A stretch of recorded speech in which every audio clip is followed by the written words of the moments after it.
lie in the dark, whispering his mother's name over and over, in the hope she would not believe he was dead.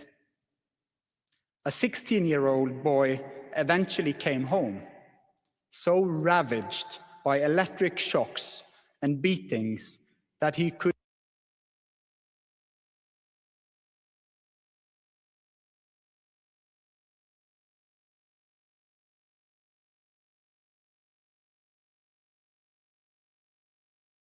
not hug his mother without pain.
As a business opportunity.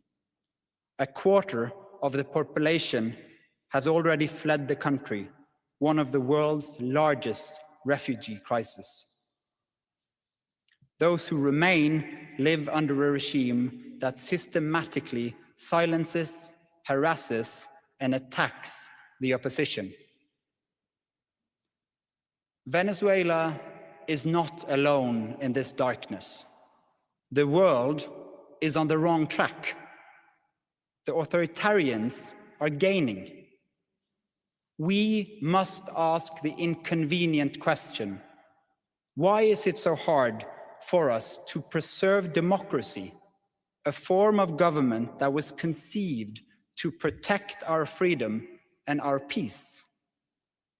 When democracy loses, the result is more conflict, more violence, more war. In 2024, more elections were held than in any previous year, but ever fewer are free and fair. The power of the law is misused, independent media are silent, and critics are imprisoned. More and more countries, including those with long democratic traditions, are drifting towards authoritarianism and militarization. Authoritarian regimes learn from each other. They share technology and propaganda systems. Behind Maduro stands Cuba, Russia, Iran, China, and Hezbollah, providing weapons, surveillance, and economic lifelines. They make the regime more brutal and more robust. And yet, amid this darkness, we find Venezuelans who have refused to give up, those who keep the flame of democracy alive, who never yield despite the enormous personal costs. They remind us continually of what is at stake. Many of them are here with us today. Carlos, the poet, Claudia, the activist, Pedro, the university professor, Anna Luisa, the nurse, Corina, the grandmother, Antonio, the opposition politician, Venezuela's president-elect, Edmundo González Urrutia.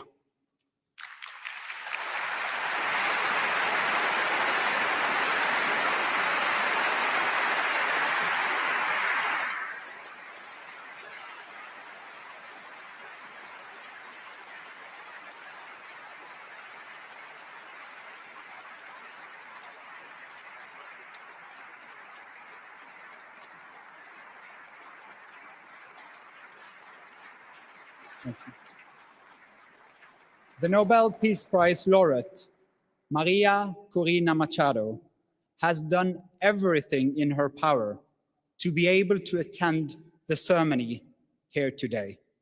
A journey in a situation of extreme danger. Although she will not be able to reach this ceremony and today's events, we are profoundly happy to confirm that she is safe and that she will be with us here in Oslo.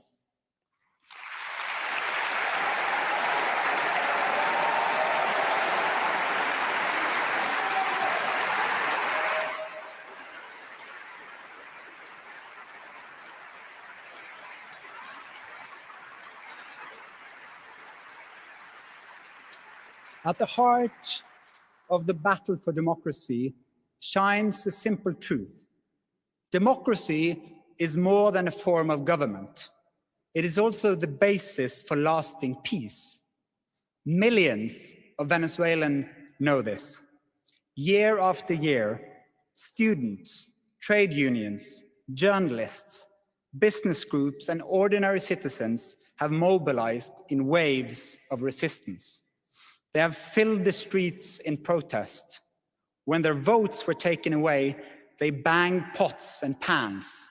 When state surveillance is inescapable, they whisper. People across the political spectrum, from communists to conservatives, have risen to challenge the regime. The opposition has tried one strategy after another.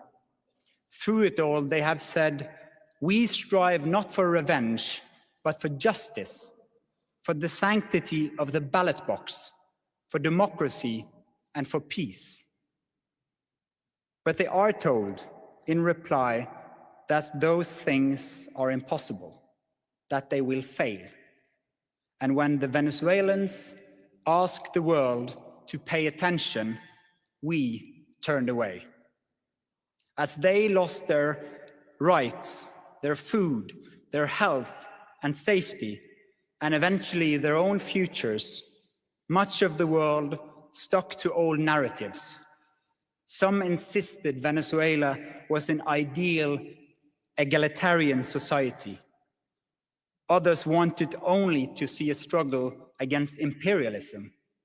Still others choose to interpret Venezuelan reality as little more than a contest between superpowers, overlooking the bravery of those who seek freedom in their own country.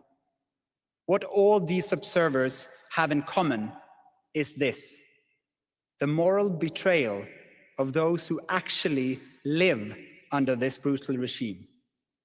If you only support people who share your political views, you have understood neither freedom nor democracy. Yet many critics stop there. They see local democratic forces cooperating by necessity with actors they dislike and use that to justify withholding support. This put ideological conviction ahead of human solidarity. How should we regard those who use all their energy finding fault with the hard choices that brave defenders of democracy have had to make, instead of recognizing their courage and their sacrifice, or asking how we too can help fight dictatorships? It is easy to stand on principle when someone else's freedom is at stake. But no democracy movement operates in ideal circumstances. Activist leaders must confront and resolve dilemmas that we onlookers are free to ignore. People living under dictatorship often have to choose between the difficult and the impossible. Yet many from us, from a safe distance, expect Venezuela's democratic leadership to pursue their aims with a moral purity their opponents never display. This is unrealistic, this is unfair, and it shows ignorance of history. Many who have stood at this podium to receive the Nobel Peace Prize, including Lech Walesa and Nelson Mandela, knew well the dilemmas of dialogue. In authoritarian systems, dialogue can lead to improvement, but it can also be a trap. Dialogue is often used to buy time, create division, and control the agenda. María Corina Machado has participated in dialogue processes for years. She's never rejected the principle of talking to the other side, but she's dismissed empty processes.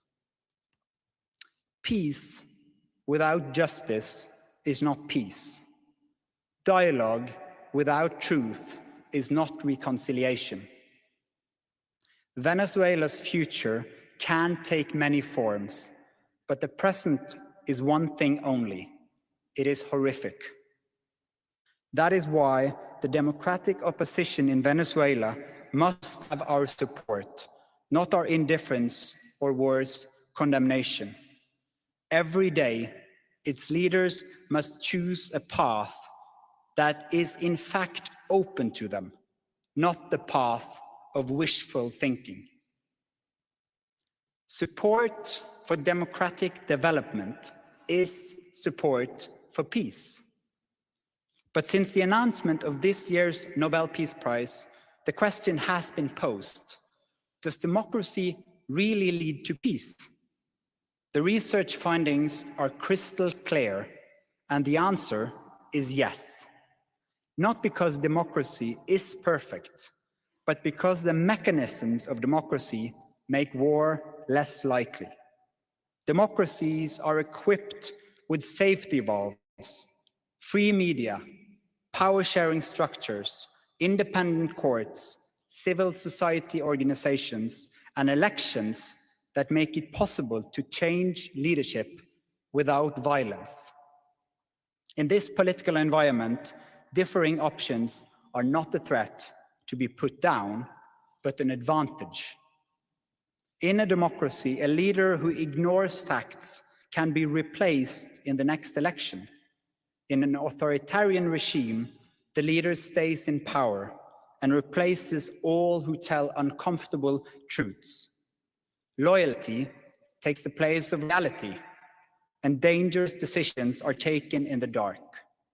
War is always costly, but in authoritarian regimes, it is not the leaders who pay the highest price. This is why democracy almost never go to war with each other, as authoritarian states are more prone to do. Nicolas Maduro's rule in Venezuela shows why. Conflicts are resolved with brute force, not negotiation. The result is a society where millions are forced into silence, with consequences that do not stop at the border. Instability, violence, and systematic destruction of the country's institutions have affected the entire region, and a neighboring country has been threatened with military invasion. Venezuela demonstrates with painful clarity that authoritarian rule both destroys a society from within and spreads instability abroad. Democracy is obviously no guarantee of peace, but it is the most effective system we have to prevent violence and conflict. This line of reasoning often prompts a well-known counter-argument. that democracy itself causes unrest and conflict, that demanding freedom is dangerous. This is an old claim. Authoritarian leaders have used it for generations to defend their positions of power. Today, they supercharge the argument with disinformation and propaganda, two of their essential weapons.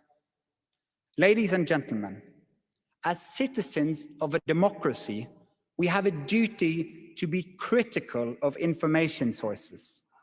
Alarm bells should ring when the views we express are identical to those disseminated by one of the world's most manipulative disinformation systems. For in that case, we are not just spreading information, we are spreading the strategic propaganda of a dictator.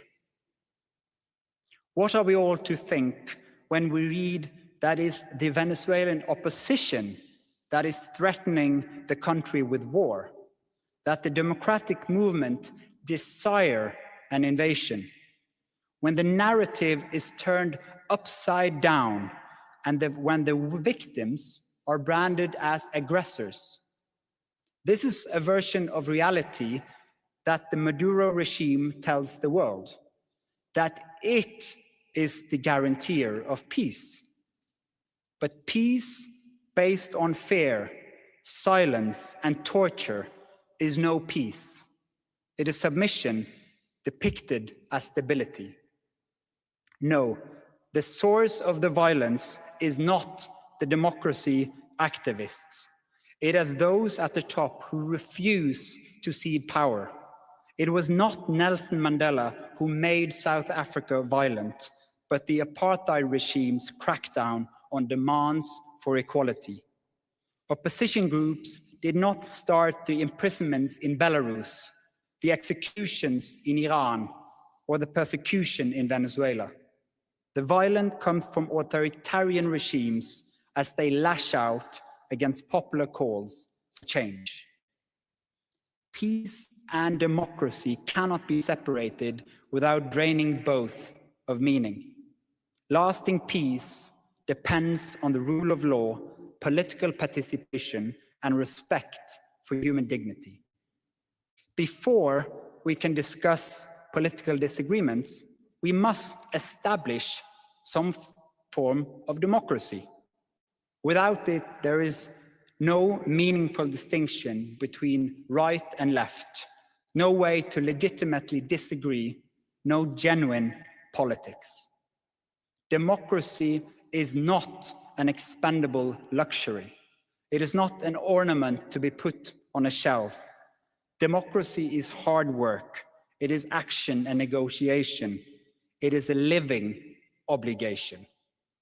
The instruments of democracy are the instruments of peace. We gather here today, therefore, to defend something far more important than either side of a political or ideological divide. We gather to defend democracy itself, the very foundation on which lasting peace rests. When people refuse to surrender democracy, they refuse to surrender peace. One who understands this is María Corina Machado.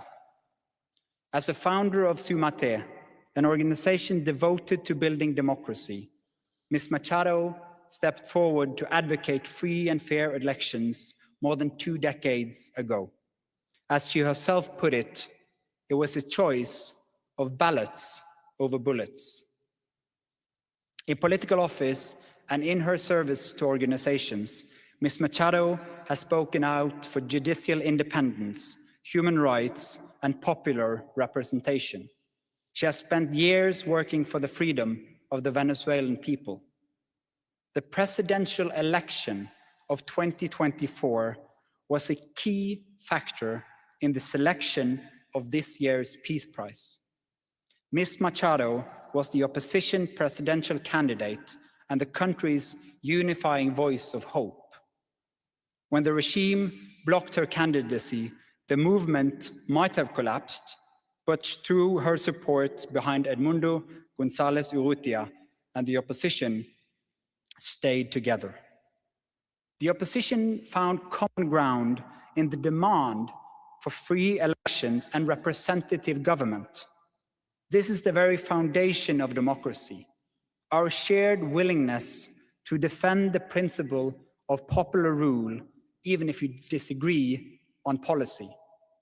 At a time when democracy is under threat around the world, it is more important than ever to defend this common ground.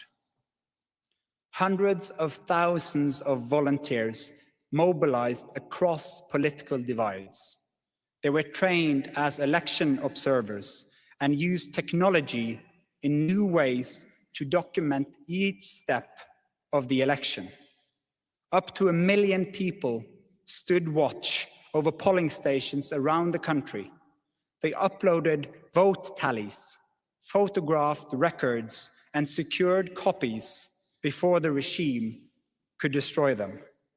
They defended this documentation with their lives, then made sure the world learned the result of the election. This was grassroots mobilization, unlike any that Venezuelan and probably the world had ever seen. Ordinary citizens from all walks of life carrying out systematic, high-tech documentary work in an atmosphere of threats, surveillance, and violence. The efforts of this democracy movement, both before and after the election, were innovative and brave, peaceful and democratic.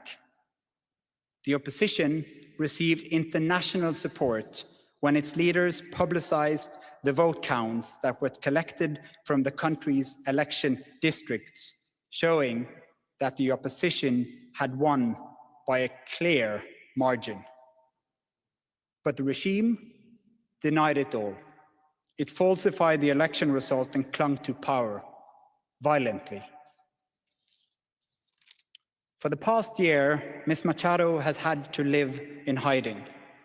Despite serious threats, she has remained in the country, an inspiration to millions. She is receiving the Nobel Peace Prize for 2025 for her tireless work promoting democratic rights of the people of Venezuela and for her struggle to achieve a peaceful and just transition from dictatorship to democracy.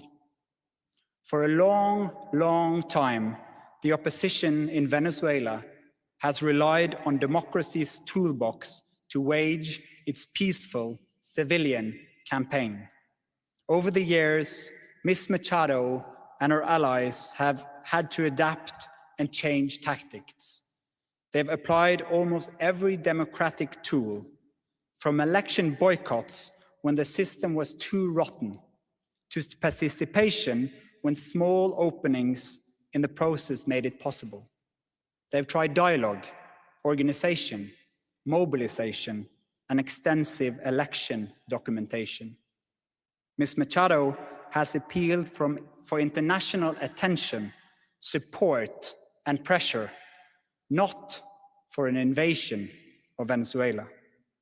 She's urged people to stand up for their rights using peaceful, democratic means.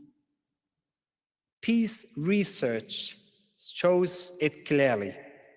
Widespread, non-violent mobilization is among the most effective methods of achieving political change in a dictatorship. When a population mobilizes and the international community exerts strong pressure and the security forces refrain from using violence against the population, a tipping point may arrive. As the leader of the democratic movement in Venezuela, María Corina Machado is one of the most extraordinary examples of civilian courage in recent Latin American history. This year's Nobel Peace Prize fulfills all three criteria stated in Alfred Nobel's will.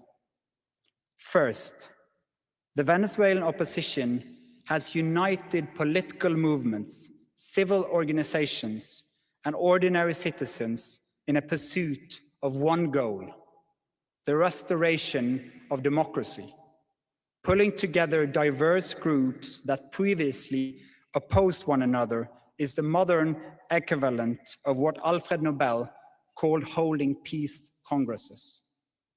Second, Venezuela's democracy movement has opposed the regime's militarization of society. The regime has armed thousands of groups, authorized paramilitary bands to commit abuses, and invited foreign military forces into the country, thereby accelerating the militarization. By documenting abuses and demanding accountability, the opposition seeks to strengthen civilian democratic authority and roll back the influence of weapons.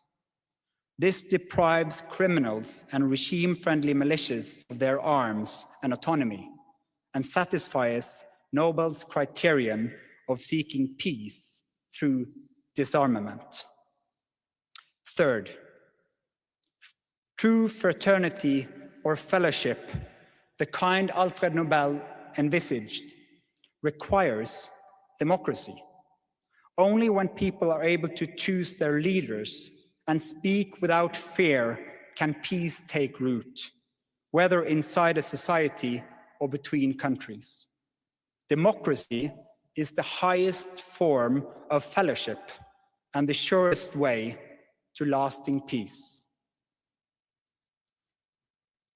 Therefore, here today, in this hall, with all the gravity that attends the Nobel Peace Prize and this annual ceremony, we will say what authoritarian's leader fear most.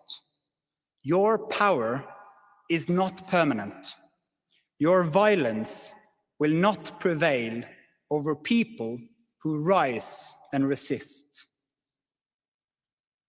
Mr. Maduro, accept the election result and step down.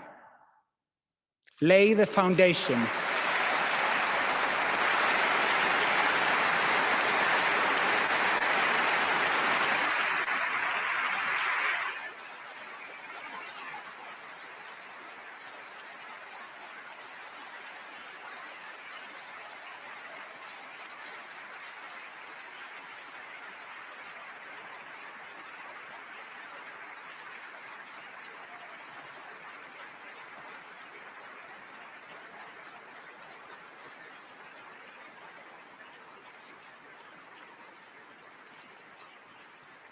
lay the foundation for a peaceful transition to democracy, because that is the will of the Venezuelan people.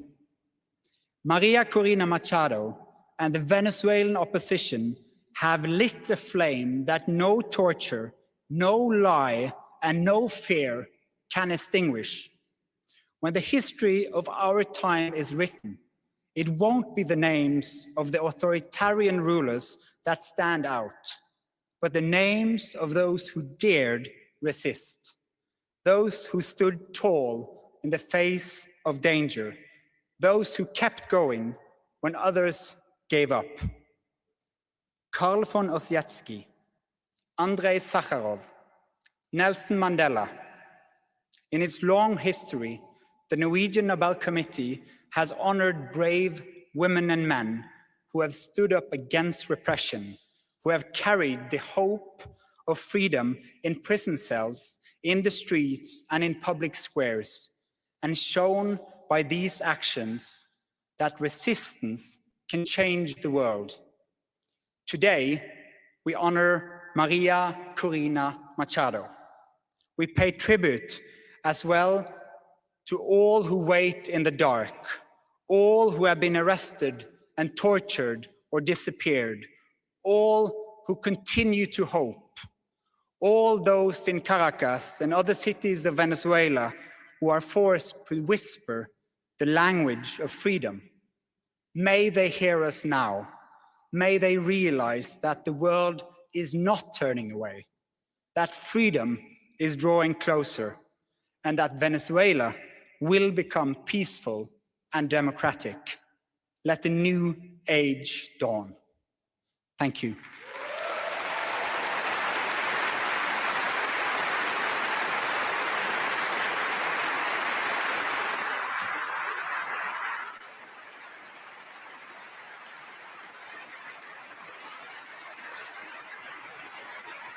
And after warm applause, the chair of the Nobel Committee, Jürgen Friednes, will call forward María Corina Machado to receive the Nobel diploma and medal on behalf of her mother, María Corina Machado, whose chair on the podium remains empty today. I now call upon Ms. Ana Corina Sosa Machado, the daughter of the Nobel Peace Prize laureate for 2025, to step forward to receive the diploma and the gold medal on behalf of her mother, Ms. María Corina Machado.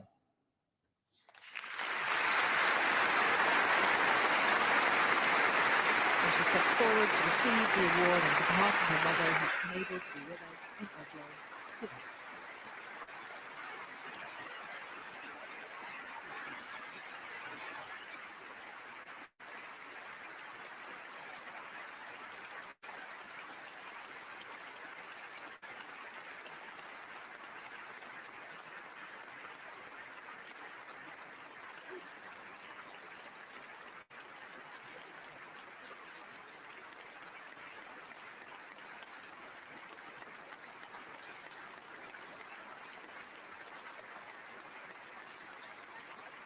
Many in the audience choose now to stand in ovation in recognition of the democratic movement in Venezuela.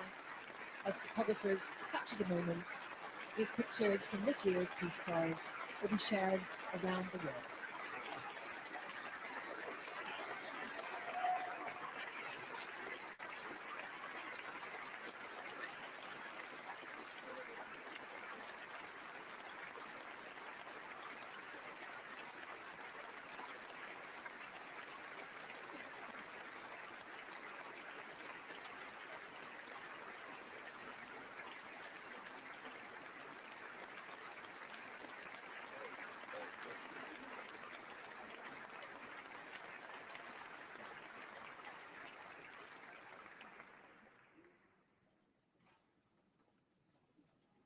Before the Nobel lecture, we'll have some more music. Standing on the podium now is Vera Son, singer and songwriter from Oslo, Norway. We'll hear two compositions, Solbønn, or Sun Prayer, written by Julie Kvernberg, and then the traditional Nu rinder solen opp av Østerlidet, now the sun rises from the eastern slopes. With her is Martin Steinum Brun.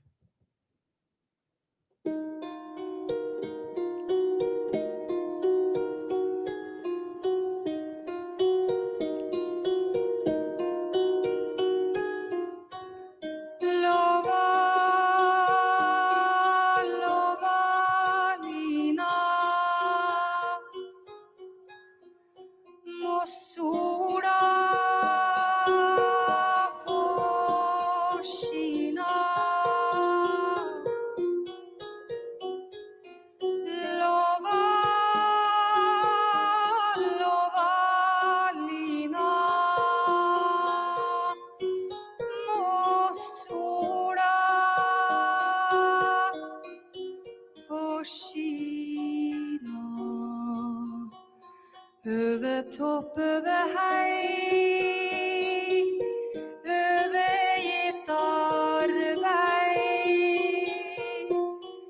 Lova, lova lina.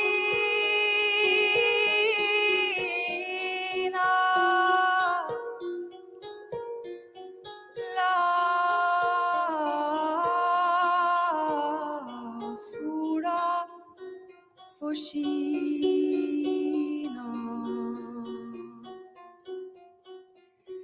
Nu rinner solen opp av Østerlidet,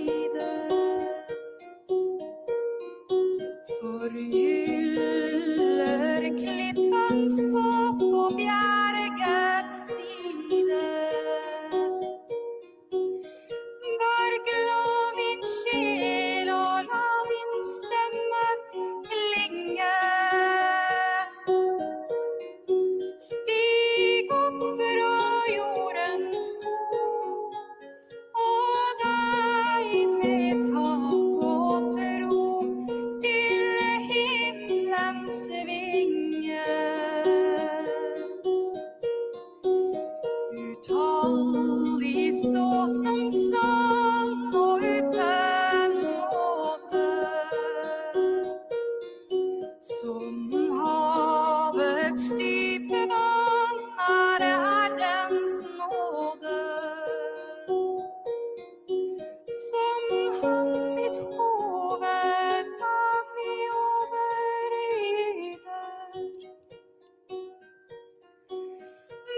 din nåde uten mål til meg nedflyter.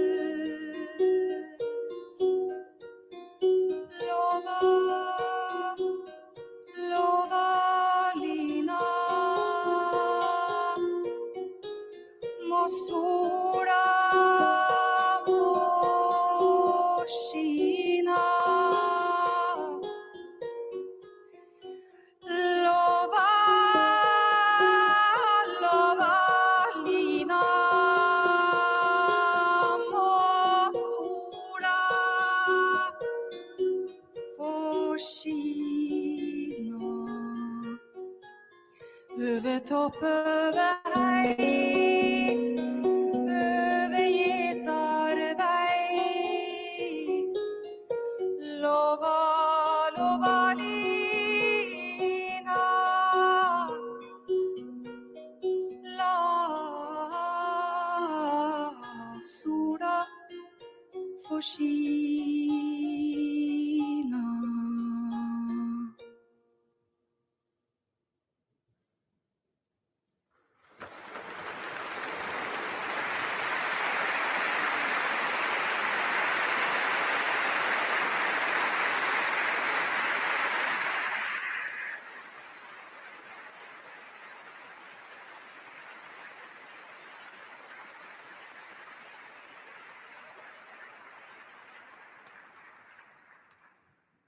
And now it's time for the Nobel Lecture, which was written by laureate María Corina Machado.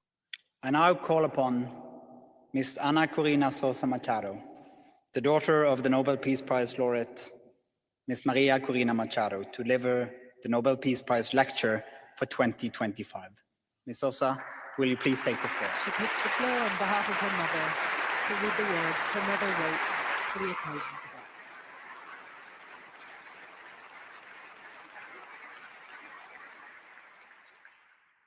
Your Majesties, Your Royal Highnesses, distinguished members of the Norwegian Nobel Committee, citizens of the world, my dear Venezuelans.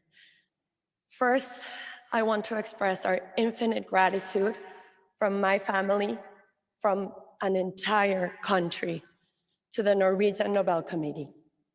Thanks to you, the struggle of an entire people for truth, for freedom, for democracy and peace is today recognized around the world.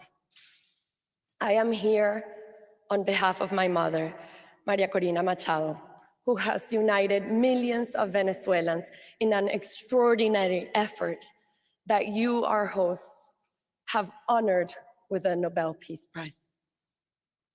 But although she has not been able to be here and take part in this ceremony, I must say that my mother never breaks a promise. And that is why, with all the joy in my heart, I can tell you that in just a few hours, we will be able to embrace her here in Oslo after 16 months living in heaven.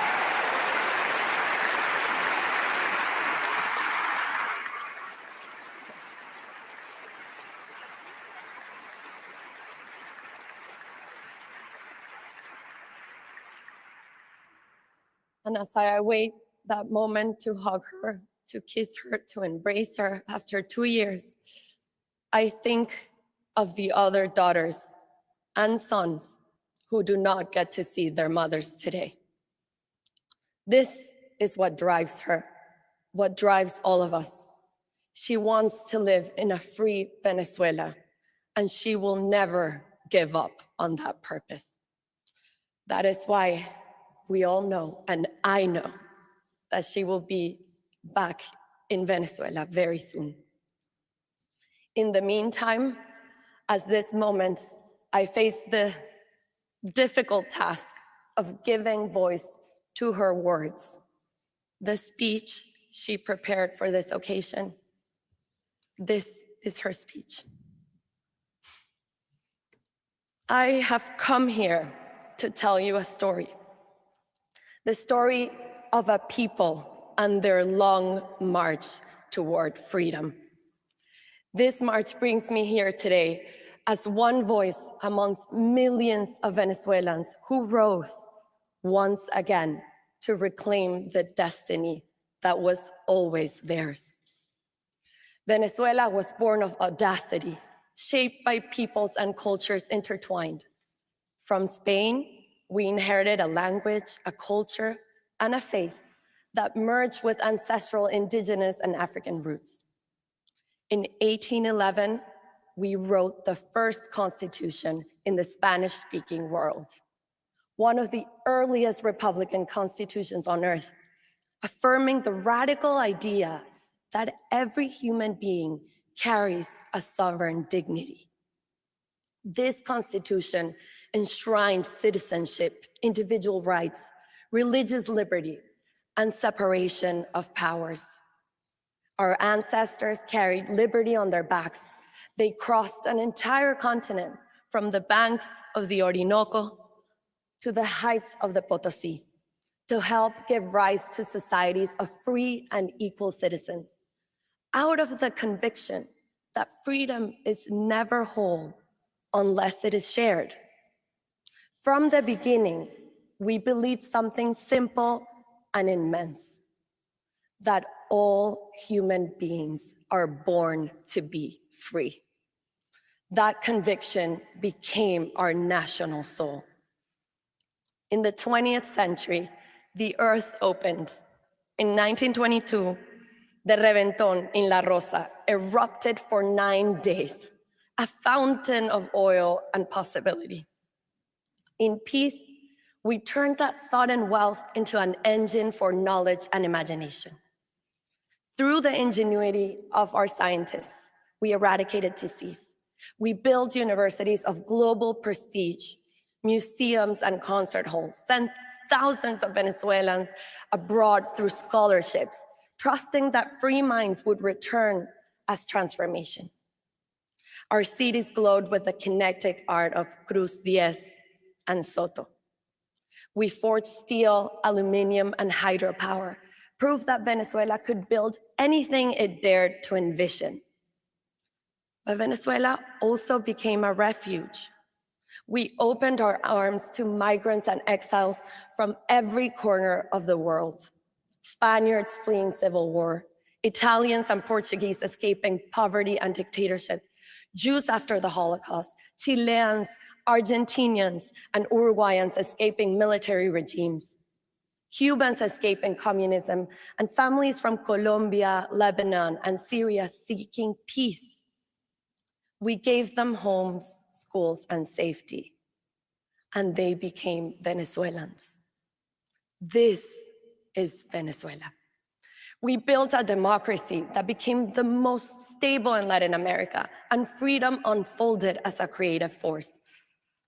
But even the strongest democracy weakens when its citizens forget that freedom is not something we wait for, but something we become. It is a deliberate personal choice, and the sum of those choices forms the civic ethos that must be renewed every day.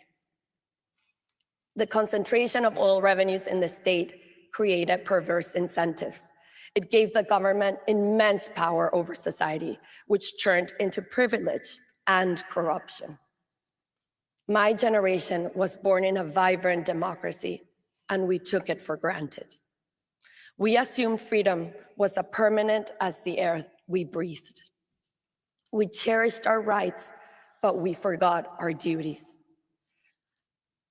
I was raised by a father whose life's work, building, creating, serving, taught me that loving a country meant assuming responsibility for its future.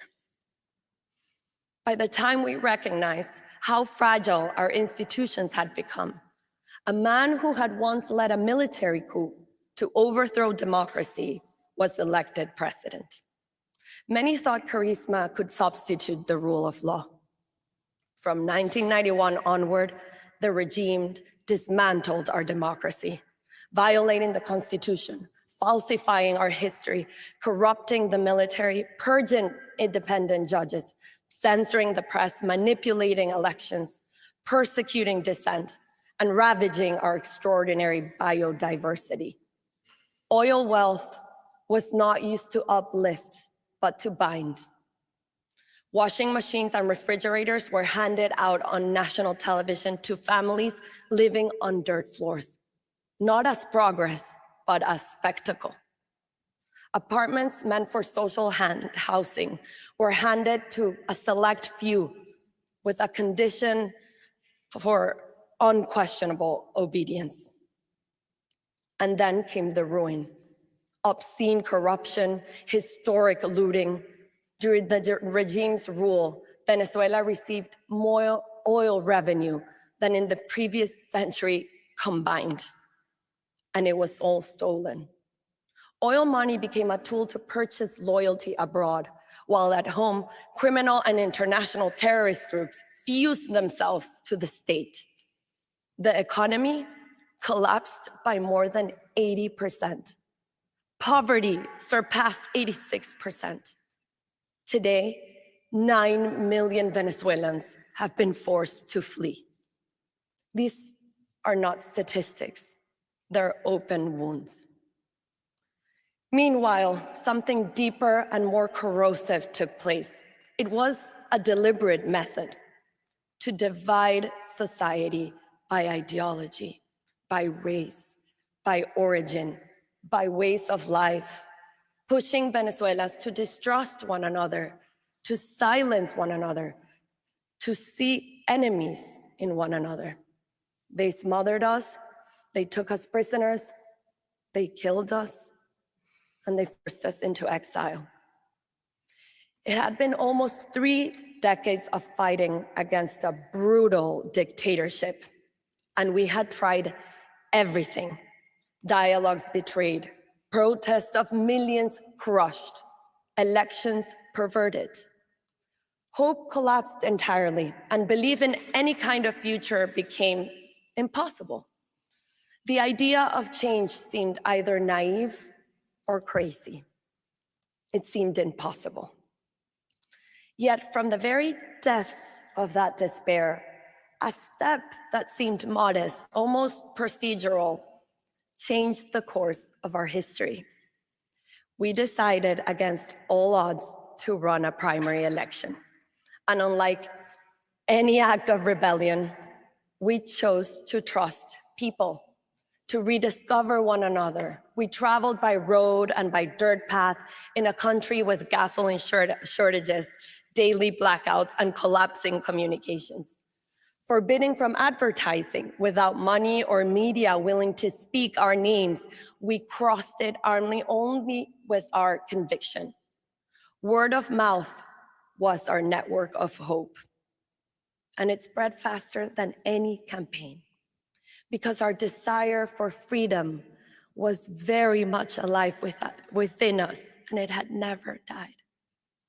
The forced migration that was meant to fracture us instead united us around one sacred purpose: to reunite our families in our land. Grandparents confided in me their greatest fear: dying before meeting their grandchildren abroad. Little girls with voices too small for such sorrow begged me to bring back their mothers and siblings scattered across the continent. Our pain fused into one heartbeat: bring our children home now. In May 2023, during a rally in the town of Nirgua, a teacher named Carmen came up to me. She told me she had just run into her jefa de calle. A jefa de calle is a regime agent assigned to Carmen's block who decides, house by house, who receives a monthly food bag and who is punished with hunger. Shocked to see this woman there in that rally, Carmen asked her, "Why are you here?" And the jefa de calle replied, "My only son, who fled to Peru, asked me to be here today. He told me that if María Corina wins, he will return home. Tell me what I have to do. I'll do anything." That day, love defeated fear. 2 weeks later, we reached Delicias, a tiny village swallowed by Colombian guerrillas and drug traffickers, where not even a chicken can be sold without their permission. No candidate had gone there since 1978. And as the team climbed the mountain, I saw Venezuelan flags waving from every humble home. I naively asked, as if it was a national holiday that merited all the flags, and someone whispered, "No, here the flags are hidden. Bringing it out is dangerous." Today, people raise them to thank you for daring to come. You will leave, but we will remain identified. That day, entire families stood up to the armed groups that ruled their lives. And when we sang the national anthem together, sovereignty returned in a single fragile, defiant chorus. That day, courage defeated oppression. Our gatherings became intimate encounters of thousands. We embraced, we cried, we prayed. We understood our struggle was much more than electoral. It was an ethical struggle for truth, an existential struggle for life, and a spiritual struggle for good. With less than a year before the presidential election, we had to unite every democratic force and restore trust in the votes. The primaries became that moment, a self-organized civic effort that built a nationwide citizen network unlike anything Venezuela had ever seen. And on October 22nd of 2023, against all odds, Venezuela awoke.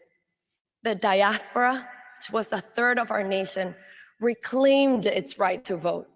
The son who had left cast his ballot alongside the mother who stayed. Lines stretched for blocks.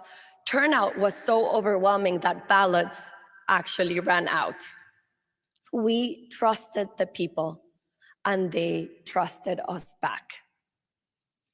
What began as a mechanism to legitimize leadership became the rebirth of a nation's confidence in itself.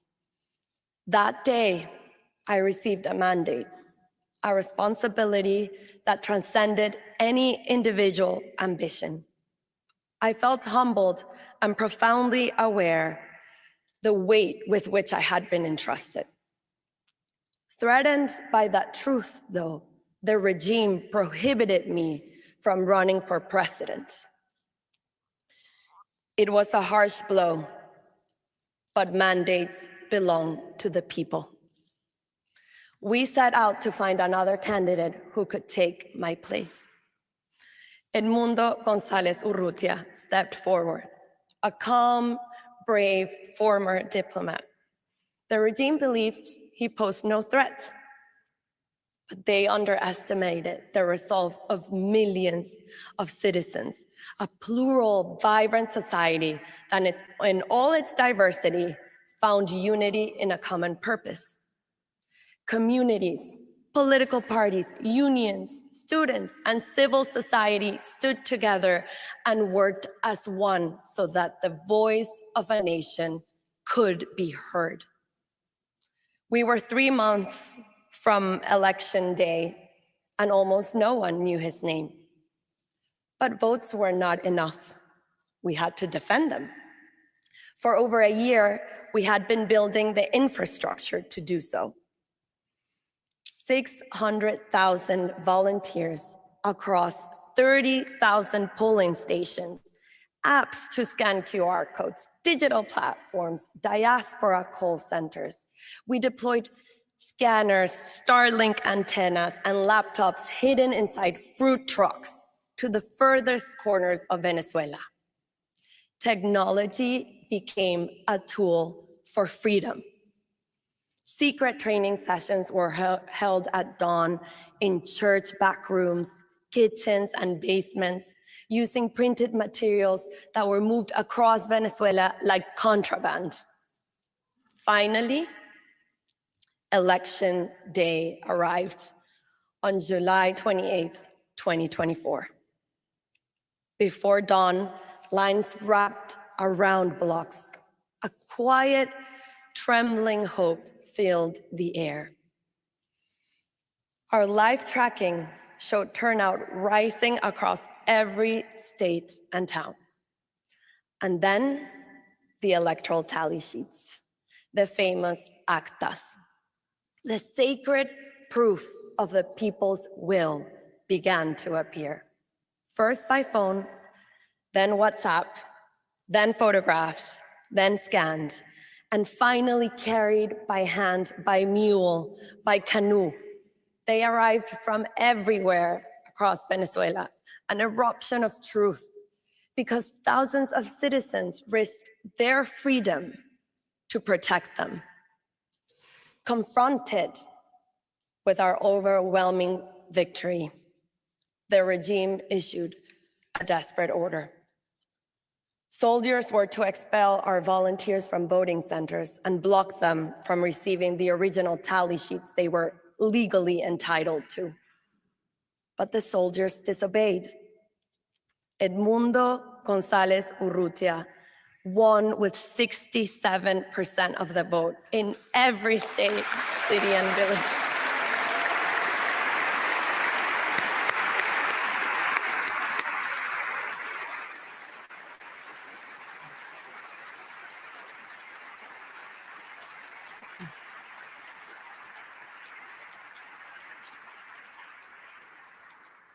In every state, city, and village, every single tally sheet told the same story.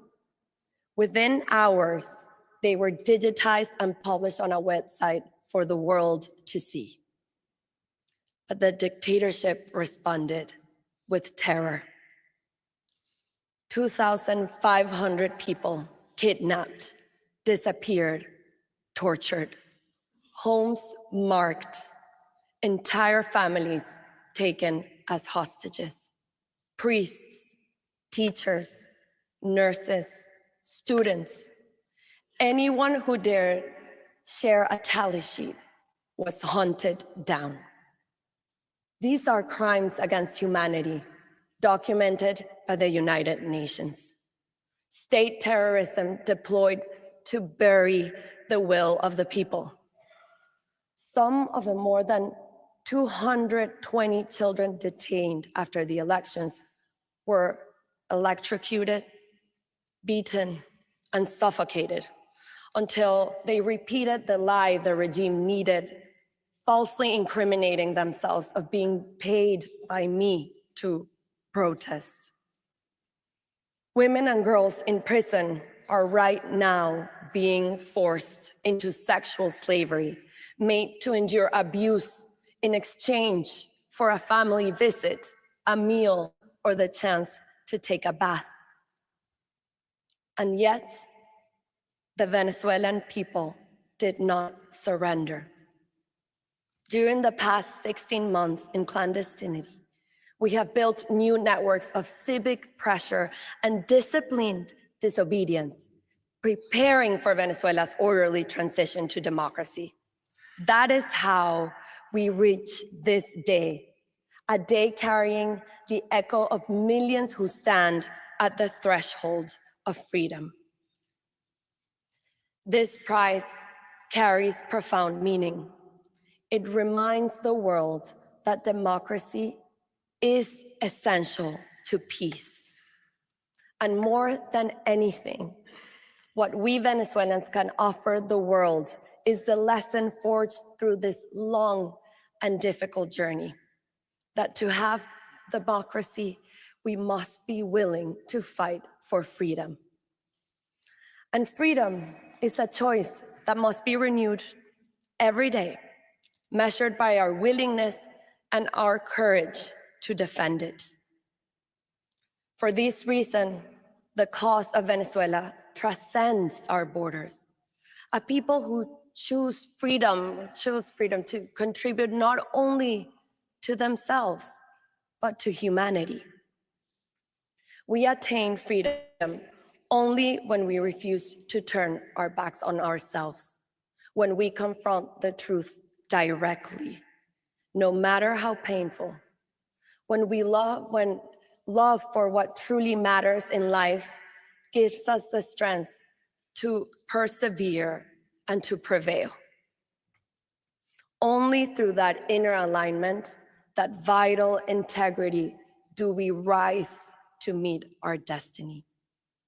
Only then do we become who we truly are, able to live a life worthy of being lived. Along this march to freedom, we gain profound certainties of the soul, truths that have given our lives a deeper meaning and prepared us to build a great future in peace. Therefore, peace is ultimately an act of love. This love has already set our future in motion. Venezuela will breathe again. We will open prison doors and watch thousands who were unjustly detained step into the warm sun, embraced at last by those who never stopped fighting for them.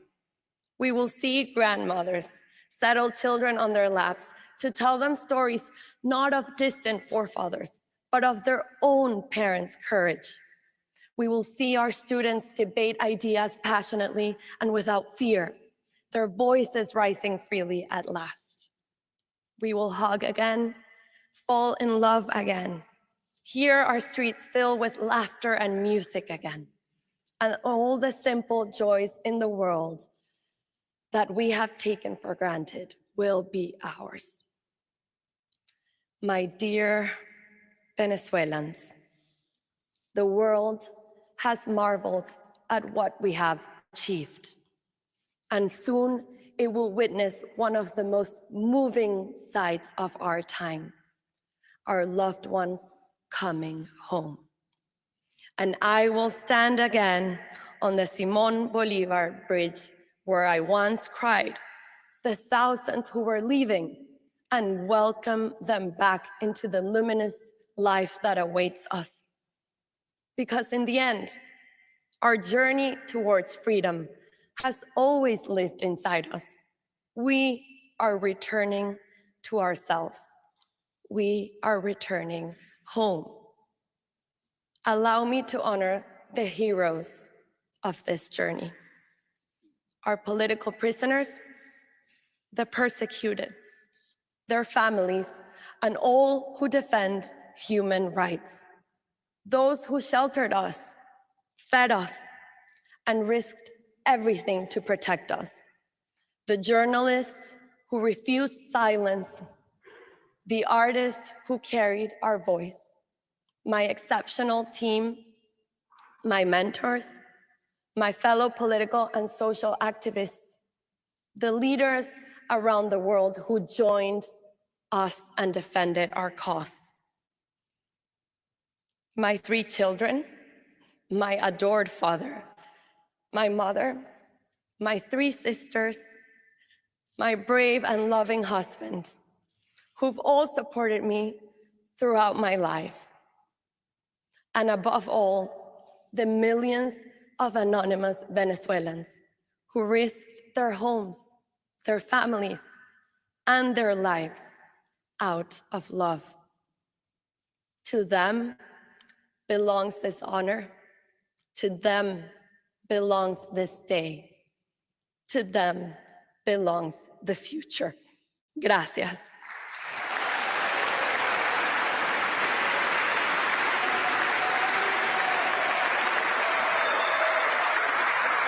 A standing ovation and thunderous applause from the assembled guests here in Oslo City Hall. After today's Nobel lecture delivered by María Corina Machado on behalf of her mother, María Corina Machado.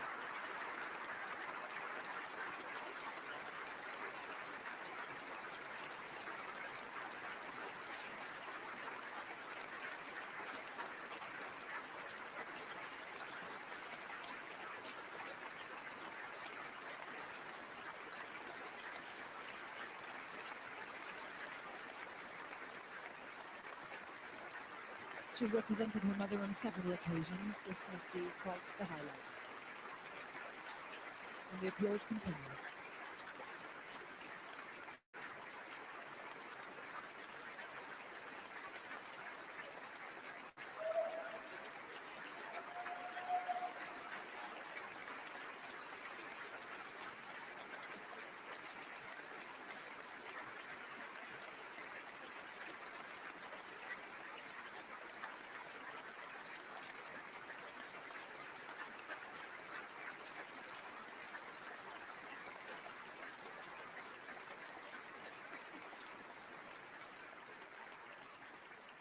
And now we approach the third and final musical interlude by an artist from the laureate's home country of Venezuela. The pianist Gabriela Montero, said to have been introduced to the piano when she was only 7 months old. Educated in Venezuela and in London, she will now perform Mi Querencia, written by another Venezuelan artist, Simón Díaz.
many in the audience holding one hand to their heart and standing, listening to the song of the Venezuelan homeland.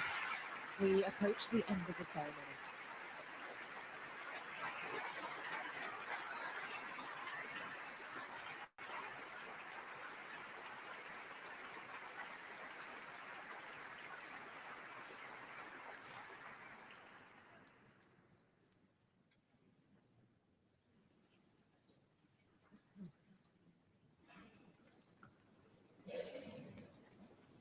The Norwegian royal family will now congratulate María Corina Machado on behalf of her mother, recipient of this year's Nobel Peace Prize. Shaking hands with King Harold.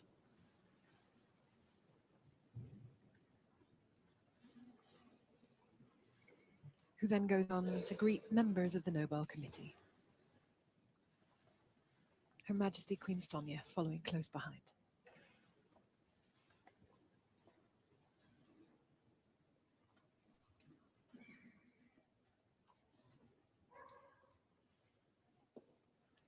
And then the Crown Prince, the Crown Princess, and Princess Ingrid Alexandra, who is here for the first time, will now step forward, greeting María Corina Machado and then members of the Nobel Committee.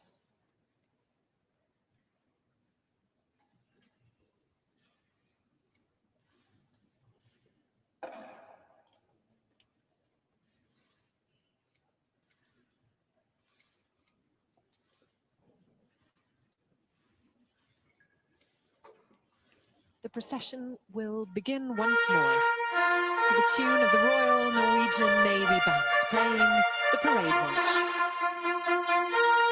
First to leave Oslo City Hall this afternoon, the King and Queen, together with Committee Chair Jørgen Vatne Fridnes and the Director of the Nobel Institute, Christian Berg Hagfriken.